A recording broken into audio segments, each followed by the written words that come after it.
नमस्कार, आप देख रहे हैं सुनिए सरकार। मैं अभिसार शर्मा। कोरोना को लेकर इस वक्त हालात कितने गंभीर है उसका अंदाजा इस बात से लगाया जा सकता है कि प्रधानमंत्री ने आखिरकार उन राज्यों की बैठक बुला ली जहां पर इसका सबसे ज्यादा प्रकोप दिखाई दे रहा है।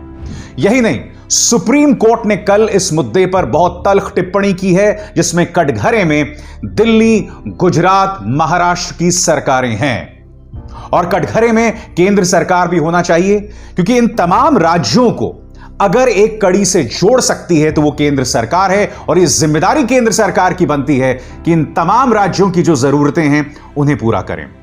मैं आपको बता दूं कि आज की इस बैठक के जिसे प्रधानमंत्री ने बुलाया है उसमें अरविंद केजरीवाल ने, दिल्ली के मुख्यमंत्री अरविंद केजरीवाल ने कुछ अहम बातें की हैं। पहली बात उन्होंने कही है और इस पर गौर करना बहुत जरूरी हो जाता है। उसमें उन्होंने यह कहा है कि प्रधानमंत्री नरेंद्र मोदी को पराली को लेकर जो फसलें जलाई जा रही हैं, जी हां, फसलें जलाई जा रही हैं, उस मुद्दे में तुरंत हस्तक्षेप करना चाहिए, क्योंकि पराली के जलाए जाने के तुरंत बाद दिल्ली में कोरोना को लेकर जो है हालात बदतर हो गए, ऐसा अरविंद केजरीवाल का मानना है। अरविंद ये भी कहते हैं कि दिल्ली सरकार को प्रधानमंत्री जो है 1000 आईसीयू बेड्स भी मुहैया कराएं, आईसीयू के बिस्तर भी मुहैया कराएं, जो खास तौर से कोरोना के मरीजों को लेकर हैं। आज मैं आपके सामने कुछ सवाल पूछता हूं। जो बात आज अरविंद केजरीवाल ने प्रधानमंत्री के समक्ष रखी, जिसमें उन्होंने कहा कि पराली को लेकर आप तुरंत हस्तक्षेप करें, यानी कि किसान जिस तरह से पंजाब, हरियाणा में फसल जलाते हैं जिसका असर दिल्ली और उसके आसपास के इलाकों में पड़ता है, वो मुद्दा तो कई सालों से चला रहा है। और बात यहां नहीं रुकती, क्योंकि आपको याद होगा आज से ठीक 1 साल पहले इसी वक्त पराली को लेकर हालात जो हैं बहुत बद से बदतर हो गए थे। उस वक्त पर्यावरण मंत्री ये शख्स प्रकाश जावड़ेकर ने दिल्ली, हरियाणा, पंजाब के मुख्यमंत्रियों की बैठक बुलाई थी और आखिरी लम्हे पर उसे कैंसिल कर दिया। वो दिन है और आज का दिन पर्यावरण मंत्रालय ने इन राज्यों के मुख्यमंत्रियों या इन राज्यों के प्रतिनिधियों से मुलाकात नहीं की। आज मैं आपसे सवाल पूछना चाहता हूं कि पराली को लेकर अब तक केंद्र सरकार ने दखल आखिर क्यों नहीं दिया है, हस्तक्षेप आखिर क्यों नहीं दिया है, जिसकी मांग अरविंद केजरीवाल कर रहे हैं। हालांकि अरविंद केजरीवाल अपनी जिम्मेदारी से बच नहीं सकते, क्योंकि सुप्रीम कोर्ट ने उसको लेकर बहुत ही कड़ी फटकार लगाई है। मैं आपको बतलाना चाहूंगा कि सुप्रीम कोर्ट ने कल क्या कहा है और इससे आपको अंदाजा लग सकता है कि यह मामला कितना गंभीर है। क्या कहा सुप्रीम कोर्ट ने, एक एक करके आपकी स्क्रीन पर। सबसे पहली बात, अगर राज्य तैयार नहीं होंगे तो दिसंबर में हालात और भी बुरे होंगे। हम इस महीने यानी नवंबर को कोरोना के मामलों में जबरदस्त उछाल देख रहे हैं और इस बात को लेकर सभी इत्तेफाक रखते हैं।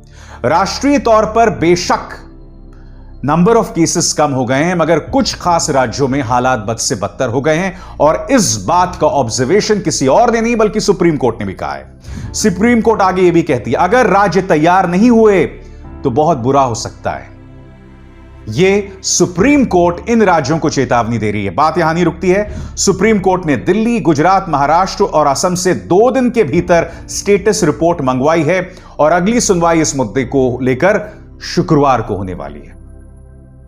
दिल्ली, महाराष्ट्र, गुजरात, इन तमाम राज्यों को लेकर कड़े तेवर जो हैं वो अपनाए गए हैं। और रही बात गुजरात की, कम से कम दिल्ली जो है टेस्टिंग तो कर रहा है, मगर गुजरात में किसी भी तरह की कोई पारदर्शिता नहीं है।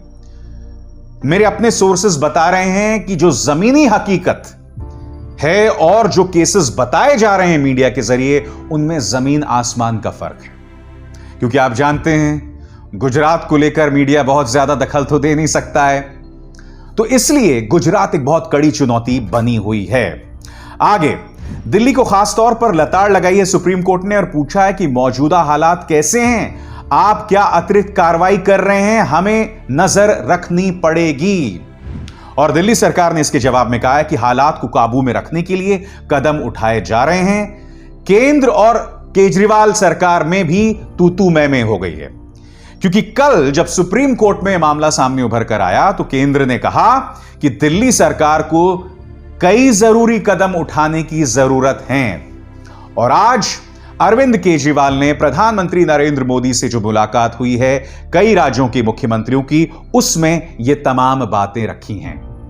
हकीकत यह है दोस्तों कि नवंबर में हालात खराब हुए हैं और केरल जैसे राज्य जिन्हें मॉडल राज्य कहा जा रहा है, वहां पर भी हालात बद से बदतर हो गए हैं। एक अजीबोगरीब हम ट्रेंड देख रहे हैं कि त्योहारों के मौसम के बाद तुरंत हालात जो हैं बद से बदतर हो रहे हैं।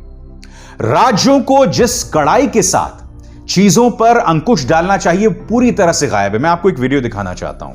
यह दिल्ली के सरोजनी नगर का वीडियो है। आप इस वीडियो में देखिए, ऐसा लग रहा है कि हालात एकदम सामान्य हो चुके हैं, कोई दिक्कत नहीं है।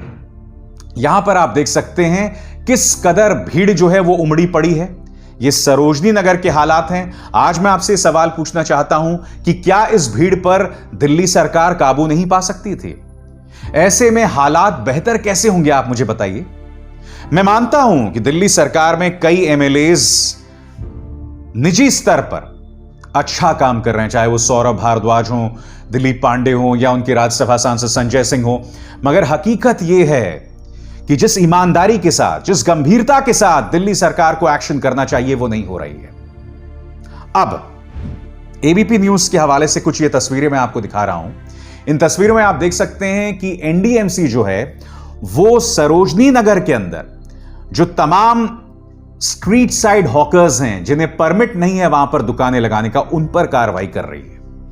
हो क्या रहा है दोस्तों कि सरोजनी नगर में जो भीड़ लगती है ना, उसके पीछे की वजह एक आम दिल्ली वाला समझता है। क्यों? क्योंकि सरोजनी नगर में किफायती और सस्ता सामान मिलता है, इसलिए सारी भीड़ वहां का रुख करती है।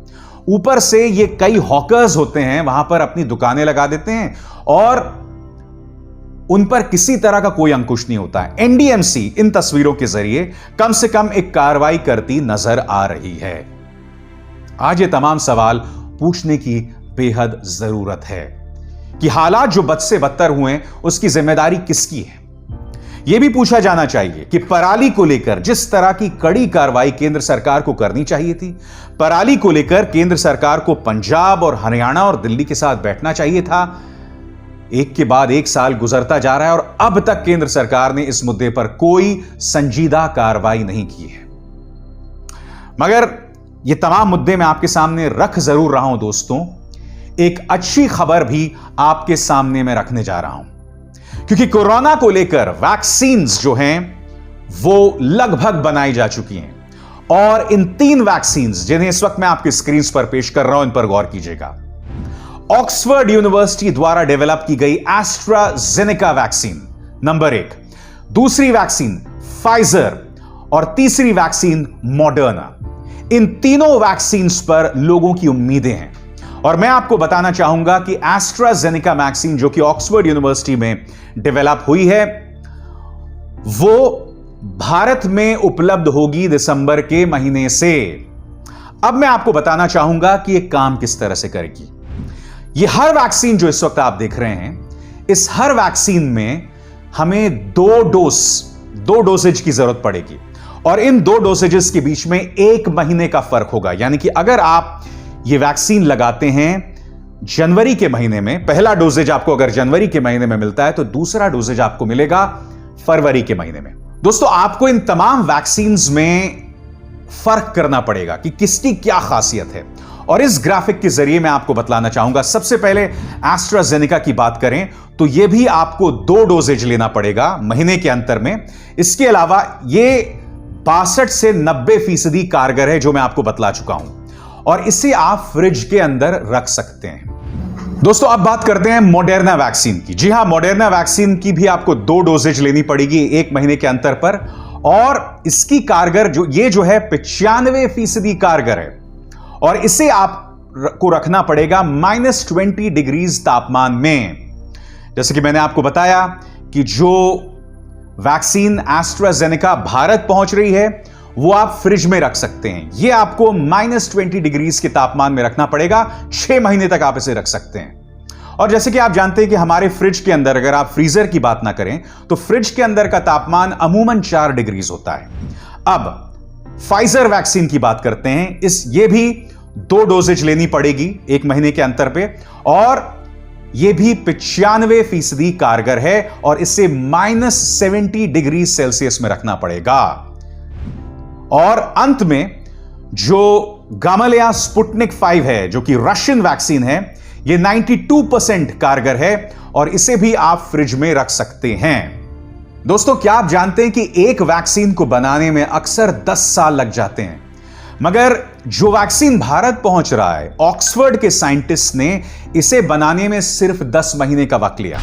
सीरम इंस्टीट्यूट ऑफ इंडिया के जो सीईओ हैं आदार पूनावाला, ये शख्स आदार पूनावाला, उन्होंने इस वैक्सीन के आने पर खुशी जतलाई है और ये पहले ही हमें बतला चुके हैं कि जो वैक्सीन दी जाएगी वो किस तरह से दी जाएगी। सबसे पहली जानकारी वो ये दे रहे हैं कि दिसंबर तक 10 करोड़ डोजेज तैयार हो जाएंगे। इस वैक्सीन के 10 करोड़ डोज तैयार हो जाएंगे, नंबर 1। नंबर 2, उन्होंने कहा कि सबसे पहले जनवरी में स्वास्थ्य कर्मियों को यह वैक्सीन दी जाएगी, फरवरी में बुजुर्गों को यह वैक्सीन दी जाएगी और अप्रैल से आम जनता के लिए यह उपलब्ध रहेगी। मगर इसके जरिए कुछ चुनौतियां हैं जिस पर हमें गौर करना पड़ेगा और वो चुनौती एक एक करके मैं आपको बतला रहा हूं। चुनौती नंबर 1, 130 करोड़ की आबादी को यह डोज देना क्या संभव है? देखिए, भारत के जो हालात हैं अन्य देशों की तुलना में बिल्कुल जुदा हैं, लिहाजा केंद्र सरकार के सामने एक बहुत बड़ी चुनौती होने वाली है इस वैक्सीन का डोज लोगों तक पहुंचाने के लिए। चुनौती नंबर 2, 2 डोजेज आखिर कैसे दिया जाएगा? देखिए, जैसे कि मैंने आपको बताया, पहला डोजेज दिया जाएगा और 1 महीने के बाद दूसरा डोजेज। आप अंदाजा लगा सकते हैं कि अगर हम एक बड़े पैमाने में लोगों को यह वैक्सीन देना चाहते हैं तो इस मुद्दे को लेकर किस कदर की अफरा तफरी होगी। तीसरा मुद्दा, यह बहुत बड़ी प्रक्रिया होगी जिसमें सरकार को, यानी केंद्र सरकार को राज्य सरकारों के साथ तालमेल बिठाना होगा। सियासत से परे होनी चाहिए प्रक्रिया। आपको याद है बिहार चुनावों से पहले एनडीए ने या बीजेपी ने क्या वादा किया था कि बिहार की जनता को कोरोना का हम मुफ्त वैक्सीन देंगे। इस तरह की सियासत से पार्टियां जो हैं उन्हें बाज आना चाहिए। चौथा और एक बहुत अहम बात है अराजकता और अशांति की आशंका, क्योंकि जैसे कि मैंने आपको बताया, शुरुआत में स्वास्थ्य कर्मियों को मिलेगा, उसके बाद बुजुर्गों को और फिर अप्रैल से आम जनता को। यह बात किसी और ने नहीं बल्कि आदार पूनावाला ने बताई है। दिक्कत यह है कि लोगों में संयम, पेशेंस खत्म हो रहा है और इस चीज को लेकर एक किस्म की अराजकता पैदा हो सकती है और यहां पर भी केंद्र सरकार की और राज्य सरकारों की अहम भूमिका होगी। और आखिरी और अहम पॉइंट, प्रक्रिया में क्या पारदर्शिता होगी? व्यवस्था को तोड़कर रसूख वाले लोगों को वैक्सीन दी जा सकती है। यही नहीं दोस्तों, एक और आशंका जतलाई जा रही है कि कई लोग इन वैक्सीन्स की ब्लैक मार्केटिंग कर सकते हैं, ब्लैक में इसे बेच भी सकते हैं। इस तरह की आशंका जतलाई जा रही है। इन तमाम मुद्दों पर केंद्र सरकार को नजर रखनी होगी कि आम इंसान तक, और खासकर जो सबसे ज्यादा जरूरतमंद इंसान है, उस तक यह चीज पहुंचे, वरना यह पूरी की पूरी प्रक्रिया बेमानी हो जाएगी। दोस्तों, हालात इतने गंभीर हैं, उसका अंदाजा आप इस बात से लगा सकते हैं कि बीएमसी ने, मुंबई की बीएमसी ने एक नया फरमान जारी किया है और वो फरमान यह है कि अगर आप फ्लाइट या ट्रेन के जरिए मुंबई पहुंच रहे हैं, खासकर इन राज्यों से, दिल्ली और उसके आसपास, यानी दिल्ली एनसीआर, राजस्थान, गुजरात और गोवा, अगर इन जगहों से आप मुंबई पहुंच रहे हैं तो आपको कोविड नेगेटिव रिपोर्ट पेश करनी होगी, यानी कि एक नेगेटिव आरटी-पीसीआर की रिपोर्ट आपको पेश करनी पड़ेगी, यानी कि एक कोविड टेस्ट कराना पड़ेगा। उसके बगैर जो है आपका प्रवेश मुंबई में मुश्किल हो सकता है। और अगर आपने वो टेस्ट नहीं कराया तो आपका एक त्वरित कोविड टेस्ट कराया जाएगा। अगर आप में किसी तरह के कोई सिम्टम्स नहीं हैं, अगर आप कोविड नेगेटिव हैं तो आपको घर जाने दिया जाएगा। अगर आप कोविड पॉजिटिव हैं तो आपके लिए मुश्किल बढ़ सकती है। इससे आप अंदाजा लगा सकते हैं दोस्तों कि हालात कितने गंभीर हैं, हालात कितने मुश्किल हैं और इस चुनौती का आप और हम सब मिलकर सामना कर सकते हैं। क्या केंद्र सरकार और क्या राज्य सरकार, क्या गृह मंत्री अमित शाह और क्या दिल्ली के मुख्यमंत्री अरविंद केजरीवाल, सबको एक साथ आना होगा इस चुनौती का सामना करने के लिए, और खासकर इस बात की पृष्ठभूमि में कि अब हम एक निर्णायक दौर में पहुंच चुके हैं। सुनिए सरकार में बस इतना ही। अभिसार शर्मा को दीजिए इजाजत। नमस्कार। अब खबरें पाइए सबसे पहले हमारे मोबाइल न्यूज एप्लीकेशन पर। एंड्रॉइड या iOS प्लेटफॉर्म पर जाइए, HW न्यूज नेटवर्क को सर्च कीजिए, डाउनलोड कीजिए और अपनी सुविधानुसार भाषा का चयन कीजिए। खबरों की भीड़ में अपने काम की खबर पाते रहिए। अगर आपको हमारा ये वीडियो पसंद आया है तो आप इसे शेयर करें, फेसबुक पर हमारे पेज को लाइक करें, ट्विटर पर हमें फॉलो करें, यूट्यूब पर जरूर सब्सक्राइब करें ताकि आपको हमारे हर खबर की अपडेट मिलती रहे।